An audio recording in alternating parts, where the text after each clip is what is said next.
Okay, so Assalamualaikum and hi semua. So, jom kita belajar chapter 7, the last chapter in semester 1. Okay, so chapter 7, ionic equilibria. Okay, so 7.1, acid and bases. Okay, so ini adalah learning outcome for 7.1. So, as you can see, banyaklah benda yang kita kena belajar. Tapi dalam video ni kita cuba untuk belajar learning outcome from A to E. Okay, so start dengan define acid and base according to Arrhenius and Bronsted-Lowry theory. Okay, so kiranya kena boleh define lah apa itu acid, apa itu base ikut Arrhenius dan Bronsted-Lowry. And then identify conjugate acid and conjugate base according to Bronsted-Lowry. So this one pun kamu dah pernah jumpa dekat sekolah dulu saya rasa. Term conjugate acid and conjugate base, and then relate pH and POH to the ionic product Kw at 25 degrees Celsius. Okay, so kiranya kena boleh relatekan pH, POH dan Kw. Okay, and then define strong acid, strong base, weak acid, weak base, pH, POH, pKw. Okay, so banyak benda lah kamu kena tahu kat sini. And then kita akan buat calculation involving strong acid and strong base. Okay. Alright, so let us continue with the first one, iaitu kita kena faham dulu teori acid dan base according to Arrhenius dan juga Bronsted-Lowry. Okay, so kita start dengan definition acid and base untuk Arrhenius theory. Okay, so kiranya Arrhenius ni dia cakap acid ni apa?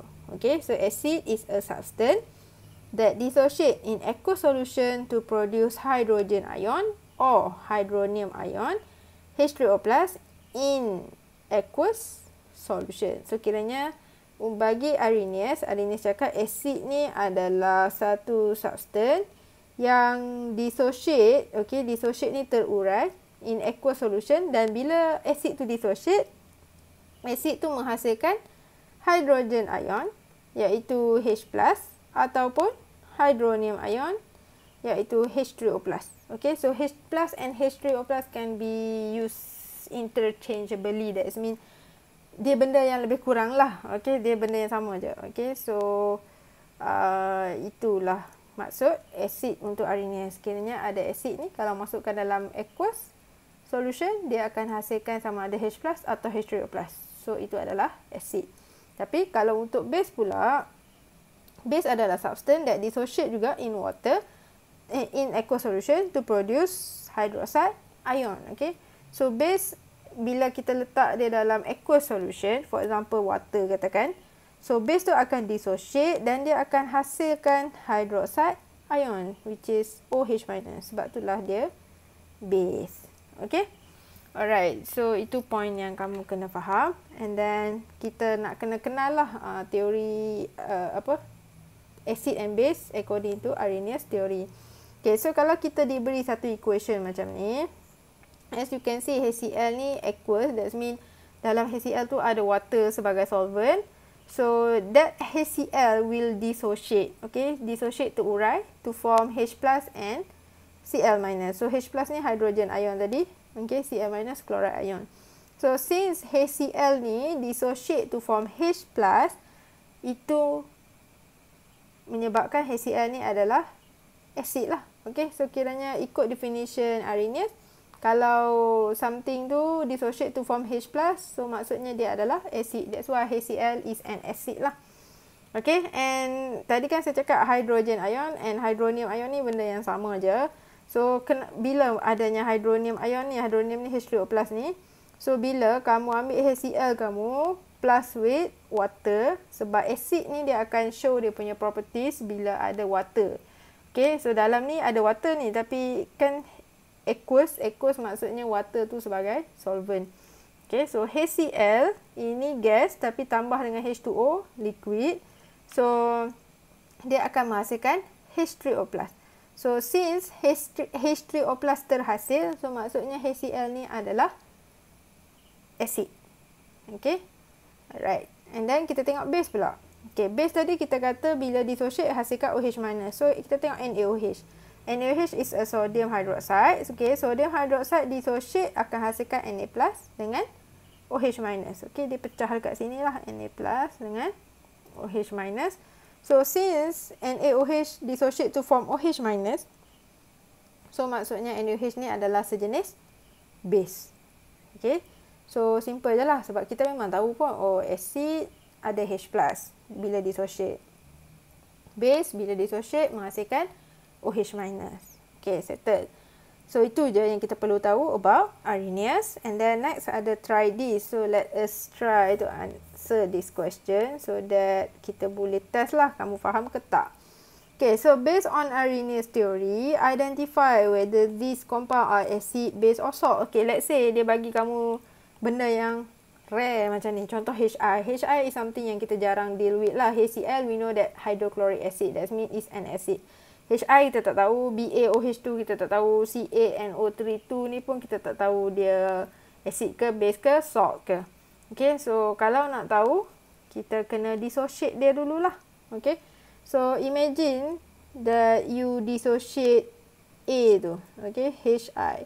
So kalau HI dissociate, so dissociate in water, so kita akan menghasilkan H3O+ and I-. Okay, so kiranya H2O ni akan ambil H ni, so jadi H3O+. So I akan jadi I-. So since HI menghasilkan H3O+, so maksudnya HI ni adalah acid lah. Okay, so the answer here is HI is an acid. Okay, and then BaOH2. Okay, BaOH2 actually you can see dah, dia ada clue dah dekat situ. So dia ada OH. That means kalau dia dissociate, ada possibility untuk form OH-. Okay, so kita boleh cuba tulis. So B, kita ada BaOH2. So kalau dia dissociate, okay, Ba adalah Ba2+.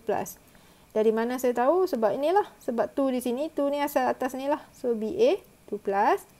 And then plus with OH-. So ada 2 OH-. Okay. So since dissociation of BaOH2 produce OH-, so itu sesuai dengan definition inilah. Okay, definition base. So maksudnya BaOH2 is actually a base. Okay, so ini adalah base. Okay, and then next one, ini pula CaNO3 ni. CaNO3 ni kita cuba fikirkan kalau dia dissociate jadi apa. CaNO3. So kalau dissociate, kita pecah lah, pecah dekat ni. Pecahkan cation dengan anion. So macam ni lah, macam tadi. Okay, so Ca, the charge is Ca2+.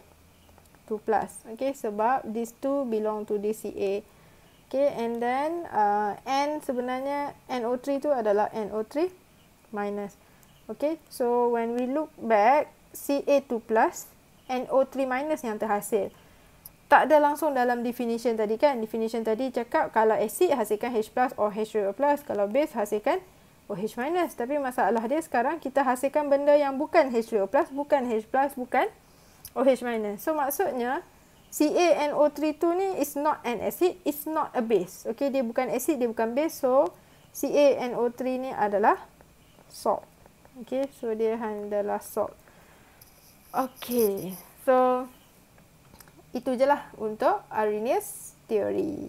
Okay, then next let us go to definition of acid and base menggunakan teori Bronsted-Lowry. Okay, Bronsted-Lowry ni orang Bronsted ni orang lain, Lowry ni orang lain. Dia ada 2 orang ni dekat sini. Okay, and then definition acid dia kali ni, dia kata acid is a substance that can donate a proton H+ to another substance. So kiranya acid ni adalah substance yang boleh donate. Donate tu boleh juga diganti dengan release ke. Okay, dia release H+. Kiranya something yang release H+ kepada benda lain, kepada substance lain. Okay, so itu definition acid. And base pula adalah satu substance that can accept a proton. Okay, so kalau acid donate H+, kalau base accept H+. Okay, itu definition acid and base according to Bronsted-Lowry. Okay, So, kalau kita tengok dekat sini, example. Okay. So, if we look at this example, example 1. So, HCl is an acid, H2O is a base. So, macam mana saya boleh tahu? Sebab saya tengok produk dia. For example, this HCl sebenarnya, okay, HCl ni, dia punya pasangan dia adalah inilah. KCl minus. So, kamu tengok apa yang terjadi dekat sini. So, what happened here adalah this HCl mula-mula ada H.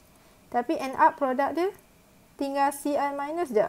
So, maksudnya dekat sini, this HCl donate H+. So, kalau dia donate H+, sebab tu, kalau dia donate H+, so dia jadi acid lah. Sebab dia donate H+. Okay. Kenapa saya boleh tahu dia donate? Sebab daripada ada H kepada tak ada H. Okay. And then this H2O pula, you boleh nampak dia, H2O ni asalnya ada 2 H. Tapi tiba-tiba produk dia ada 3 H. Okay. So, dia kiranya this H2O actually accept H+. Dia terima H+. Okay, so dia terima H+ dari mana? Kan HCl ni donate kan? So, this HCl donate H+ dia pergi H2O.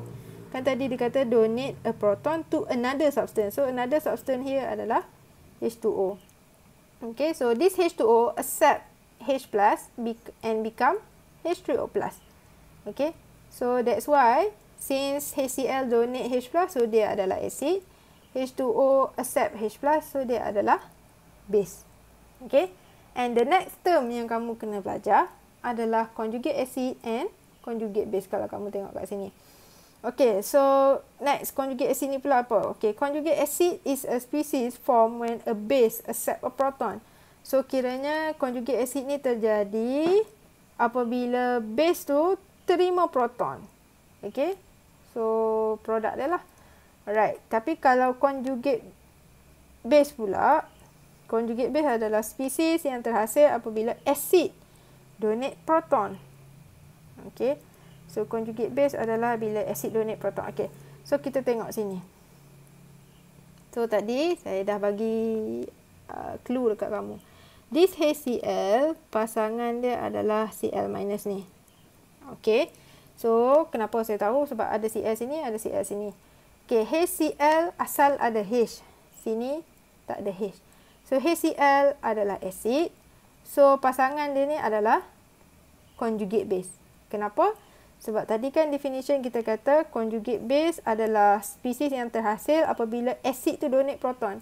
So, bila acid ni donate proton, dia jadilah Cl minus. So, Cl minus ni adalah conjugate base. Okay. And then, another one. This one. Okay, dari H2O ni pergi ke H3O+. So, as you can see, H2O accept H+ and form H3O+. So, H3O+ ni adalah conjugate acid. Kiranya terbalik lah. Kalau ini base, pasangan dia conjugate acid. Kalau ini acid, pasangan dia conjugate base. Okay, itu tips lah yang paling senang.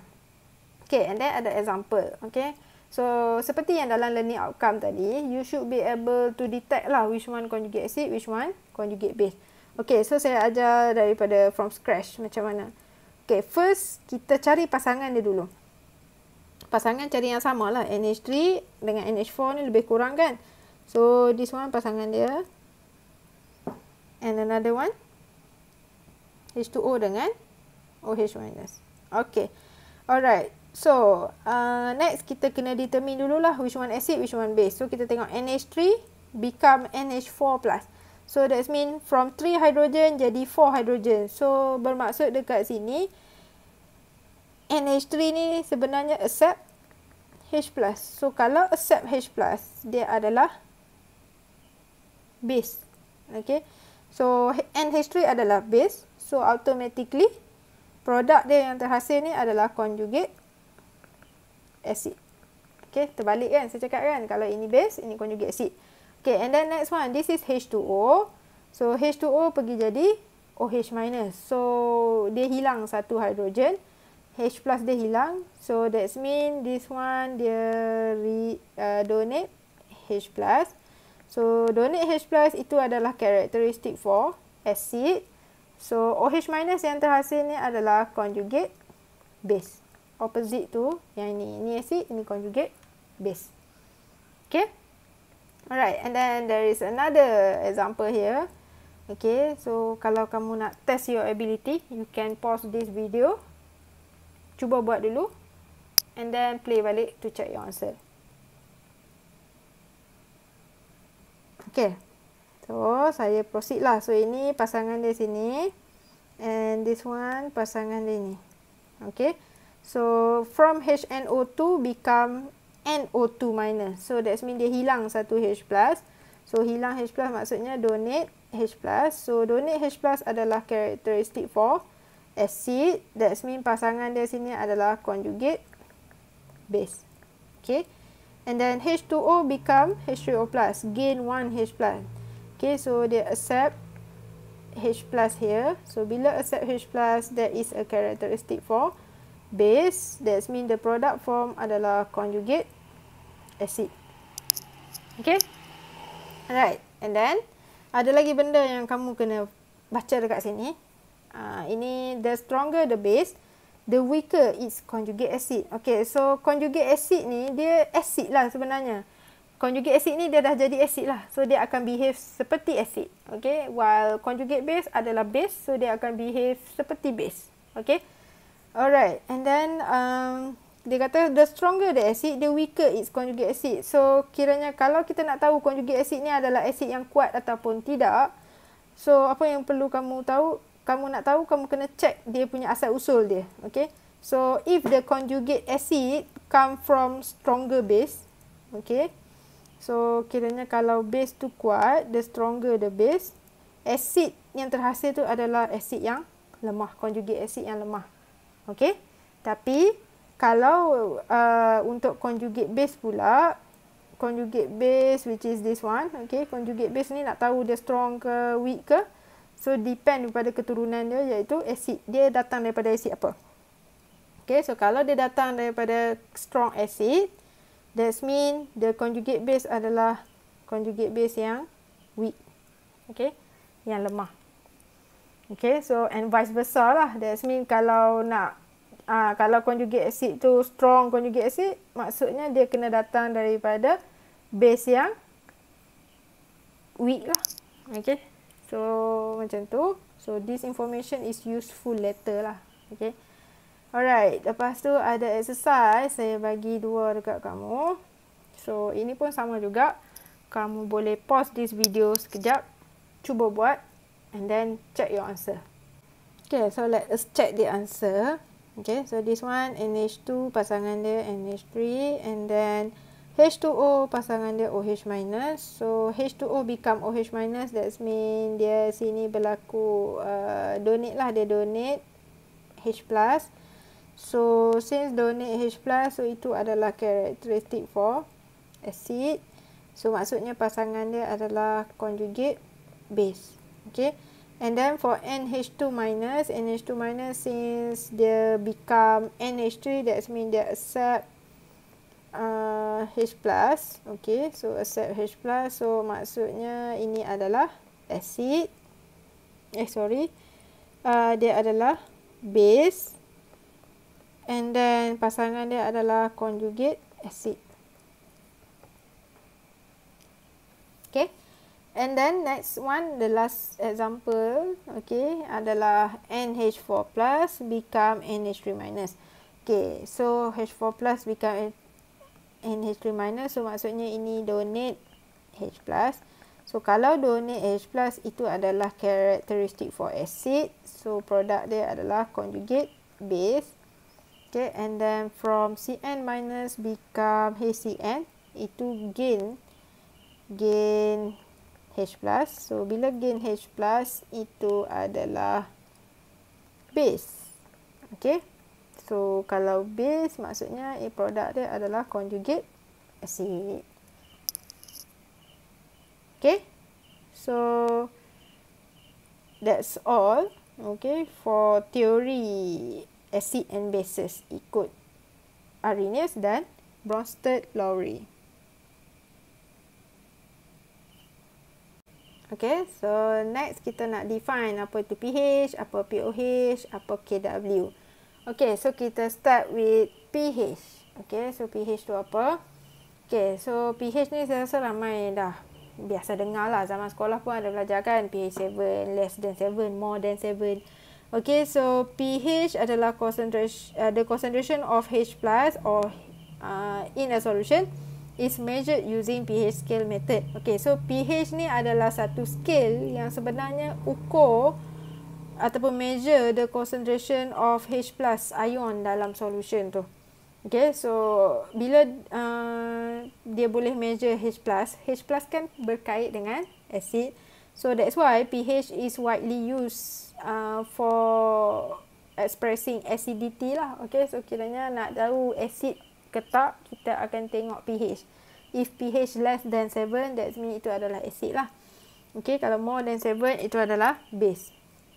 Okay, and then pH is defined as the negative logarithm of the hydrogen ion H plus or hydronium ion H3O plus.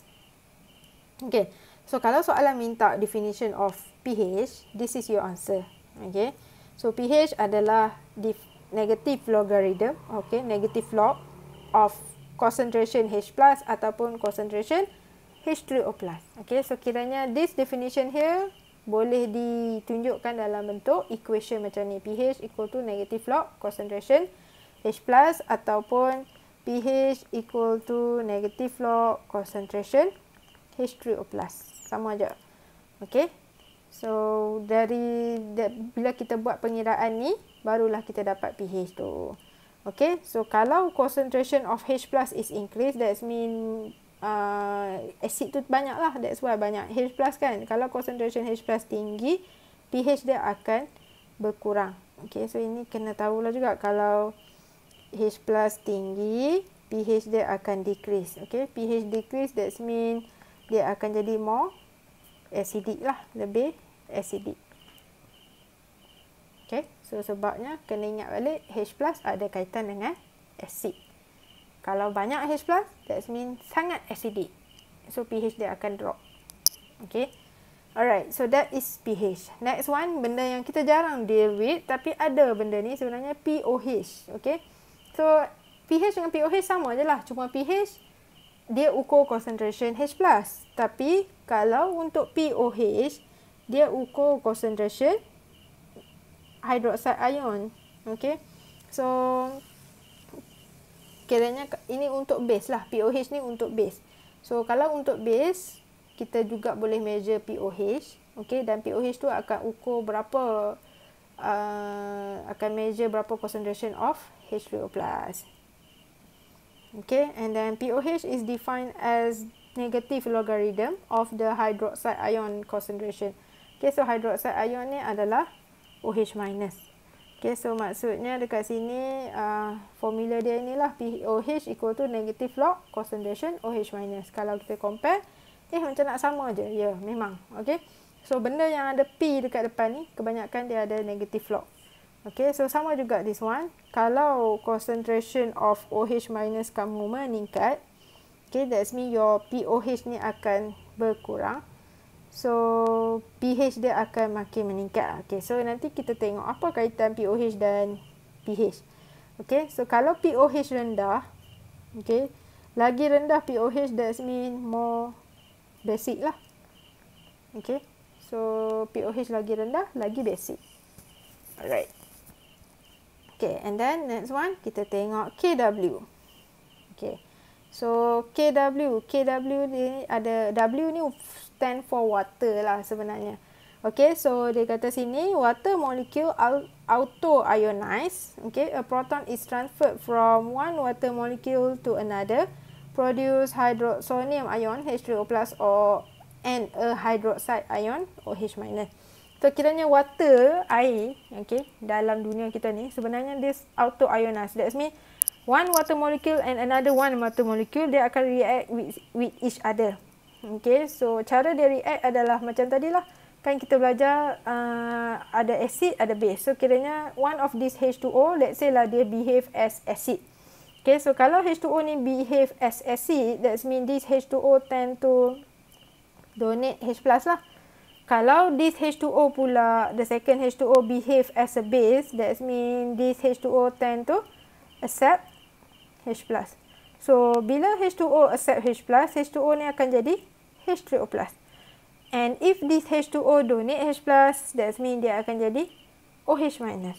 Okay, so equation ni kadang-kadang dia tak letak H2O 2 kali, dia letak sekali H2O je pun boleh. H2O jadi H plus dan OH minus. Itu pun boleh juga. Okay, so H2O jadi H plus and OH minus. Okay, so ini chapter 7 kan. So, kena ada phase. Okay, so aqueous. Alright. So, kiranya water sentiasa auto ionize. Kiranya dia boleh react antara satu sama lain. Satu jadi acid, satu jadi base. Dan benda ni macam water jadi H3O plus OH minus. And then OH minus H3O plus ni jadi balik H2O. Dia macam tu lah. Dia sentiasa bergerak-gerak. Okay. So, as you can see, arrow dia reversible. Okay. Kalau arrow reversible ni maksudnya dia ada tahap yang dia capai equilibrium lah. Okay. So, the equilibrium constant KW adalah concentration H3O plus darab dengan concentration OH minus. Okay. So, macam mana KW? KW ni sebenarnya macam K yang biasa tu lah. Ambil concentration product, okay, to the power of stoichiometry dia over dengan concentration reactant. Okay, so concentration product kita dekat sini, KW kita adalah concentration H3O plus. Okay, stoichiometry dia 1, so power 1. Concentration OH minus also power 1. Tapi as you can see here, H2O ni dua-dua liquid. So liquid and solid kita tak masukkan dalam expression K kita. Okay, so that's why equation for KW ataupun equilibrium constant for water adalah ini je. Okay, H2O plus darab dengan OH minus je. Okay, so KW is also known as ionic product of water. Okay, so KW ionic product of water. So K lah equilibrium constant. Okay, alright. So kenapa kita nak kena belajar POH, pH, KW ni? Okay, sebenarnya tiga-tiga ni ada kaitan. Okay, dan kaitan dia tu you can see dekat sini lah. Kamu boleh nampak dekat sini. Okay, for example sini POH. Apa kaitan dengan pH kan? Okay, so kita akan nampak dekat bawah ni. Okay, so relationship between pH, POH, KW at 25 degrees Celsius. Okay, so please remember eksperimen data ni sebenarnya pada 25 degrees Celsius sahaja. Kalau temperature dia berubah, dia akan berubah lah. Okay, so at 25 degrees Celsius, KW equal to 1 exponent negative 14 molar squared. Ataupun tak ada unit pun tak apa sebab K kita kan tak ada unit. Okay, so KW nilai dia pada suhu 25 degree adalah nilai ini.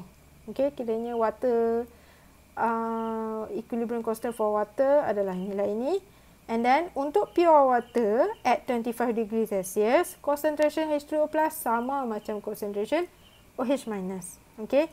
So, bila concentration H3O plus sama dengan concentration OH minus, that means dia, orang kata apa? pH 7 lah water kan. Tapi itu untuk pure water pada suhu 25 degree Celsius sahaja.